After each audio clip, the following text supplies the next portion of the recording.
बिस्मिल्लाहिर्रहमानिर्रहीम। आज हम थर्ड चैप्टर स्टार्ट करने लगे हैं। थर्ड चैप्टर सेल्स के बारे में है। Cell basic unit of life है। तमाम लिविंग ऑर्गेनिजम्स सेल के बने होते हैं, इस वजह से हम सेल को बेसिक यूनिट ऑफ लाइफ कहते हैं। बेसिक यूनिट ऑफ लाइफ का क्या मतलब है कि लिविंग ऑर्गेनिज्म बेसिकली सेल्स के बने होते हैं। यूनिसेलुलर ऑर्गेनिज्म जैसे कि अमीबा हैं, जैसे कि बैक्टीरिया हैं, ये एक सेल पर, यूनि का मतलब है वन, ये एक सेल पर मुश्तमिल होते हैं। मल्टी सेलुलर ऑर्गेनिजम्स जैसे कि प्लांट्स और एनिमल्स हैं, ये मोर देन वन यानी कि न्यूमरस स्पेशलाइज्ड सेल्स पर मुश्तमिल होते हैं, जो कि मिलकर लाइफ के तमाम फंक्शंस को परफॉर्म करते हैं। आपको पता है कि लिविंग ऑर्गेनिज्म में लाइफ के जो बेसिक 7 प्रॉपर्टीज़ हैं वो पाई जाती हैं। ये 7 प्रॉपर्टीज़ कौन सी हैं? मूवमेंट, एक जगह से दूसरी जगह जाना, रेस्पिरेशन, ग्लूकोज का ऑक्सीजन के साथ मिलकर या किसी भी तरह से ग्लूकोज का एनर्जी में कन्वर्ट होना, दैट इज़ कॉल्ड रेस्पिरेशन। ये ब्रीदिंग नहीं, रेस्पिरेशन है। होम्योस्टेसिस यानी कि इंटरनल कंडीशंस को मेंटेन करना according to their need. Growth, अपना साइज या अपनी तादाद बढ़ाना। रिप्रोडक्शन, अपनी तादाद बढ़ाना। एक्सक्रीशन, अपने वेस्ट मटेरियल को बॉडी से बाहर निकालना। एंड न्यूट्रिशन, फूड लेना। ये 7 करैक्टर्स हैं जो कि लिविंग ऑर्गेनिज्म की करैक्टरिस्टिक्स हैं और तमाम लिविंग ऑर्गेनिजम्स में पाए जाते हैं। These characters actually define living organism, यानी कि लिविंग ऑर्गेनिज्म वही होगा जिसके अंदर ये 7 करैक्टर्स पाए जाते हैं।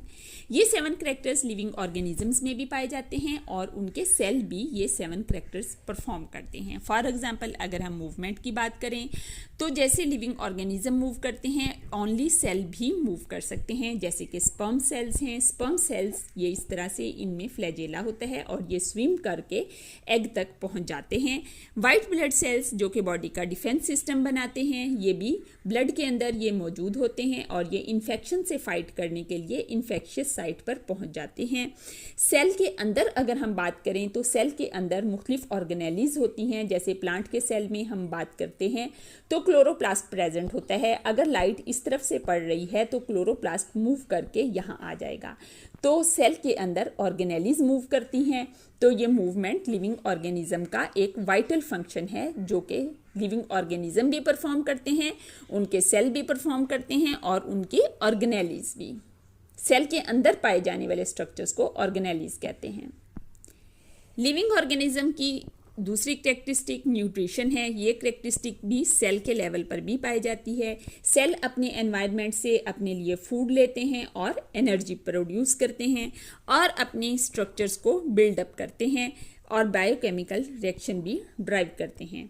अपने एनवायरनमेंट यानी कि ब्लड से कोई भी सेल फूड लेगा, उस फूड को ब्रेक डाउन करेगा और उससे एनर्जी रिलीज करेगा और उस फूड के जो बाकी मटेरियल होगा, एनर्जी के अलावा जो कंपाउंड होंगे, उनसे अपनी सेल की स्ट्रक्चर्स को मेंटेन करेगा। जैसे सेल मेम्ब्रेन बनाएगा, डीएनए बनाएगा और इसके अलावा बायोकेमिकल रिएक्शंस जिनको मेटाबॉलिज्म भी कहते हैं, वो भी ये कैरी आउट करता है। जैसे कि लिविंग ऑर्गेनिज्म रेस्पिरेशन करते हैं, इसी तरह से सेल्स भी रेस्पिरेशन करते हैं। कैसे रेस्पिरेशन करते हैं? रेस्पिरेशन का मतलब है ग्लूकोज को ब्रेक डाउन करना और उससे एटीपी रिलीज कराना, जिसको आप रेस्पिरेशन अमूमन समझते हैं, दैट इज ब्रीदिंग। सांस लेने को ब्रीदिंग कहते हैं। रेस्पिरेशन ग्लूकोज से एटीपी रिलीज कराना यानी कि एनर्जी रिलीज कराना है। एटीपी क्या है? ये एनर्जी करेंसी है जो कि सेल की तमाम एक्टिविटीज़ में यूज़ होती है। सेल एनर्जी जिस फॉर्म में इस्तेमाल करते हैं वो एटीपी है। नेक्स्ट करैक्टर जो लिविंग ऑर्गेनिज्म में पाया जाता है वो एक्सक्रीशन है। तो एक्सक्रीशन भी सेल के लेवल पर भी पाया जाता है। एक्सक्रीशन का मतलब क्या होता है? बॉडी से वेस्ट को रिमूव करना। जैसे बॉडी से वेस्ट रिमूव होते हैं, सेल्स भी अपनी वेस्ट प्रोडक्ट्स को डिफ्यूजन और एक्टिव ट्रांसपोर्ट के ज़रिए से रिमूव कर देते हैं ताकि इनके अंदर टॉक्सिक बिल्डअप ना हो, यानी कि टॉक्सिक मटीरियल जमा ना हो जाए। डिफ्यूजन क्या होता है? मटीरियल का हाई कंसंट्रेशन से लो कंसंट्रेशन की तरफ मूव करना डिफ्यूजन कहलाता है। इस पे कोई एनर्जी नहीं लगती। एक्टिव ट्रांसपोर्ट क्या है? लो कंसंट्रेशन से चीज़ का हाई कंसंट्रेशन की तरफ मूव करना और इस प्रोसेस में एनर्जी यूज़ होती है। क्योंकि ये नॉर्मल रूटीन के अपोजिट मूव कर रहा है, लो जिस तरफ चीज़ है वहाँ से चीज़ का हाई की तरफ जाना, जहाँ पे ऑलरेडी चीज़ ज़्यादा है तो वहाँ पर जाने के लिए एनर्जी लगाना पड़ती है। नेक्स्ट फंक्शन जो लिविंग ऑर्गेनिज्म में पाया जाता है वो होम्योस्टेसिस है। होम्योस्टेसिस का मतलब है इंटरनल कंडीशन को मेंटेन रखना, stable internal environment by regulating the movement of substances across their membrane. जो चीज़ अंदर ज़्यादा हो जाती है उसको बाहर मूव कर देना, जो बाहर से ज़रूरत की होती है वो बाहर से अंदर मंगवा लेते हैं, और इस तरह से अक्रॉस द मेम्ब्रेन चीज़ों की मूवमेंट से ये इंटरनल कंडीशंस को स्टेबल रखते हैं, जिसको कि होम्योस्टेसिस कहा जाता है।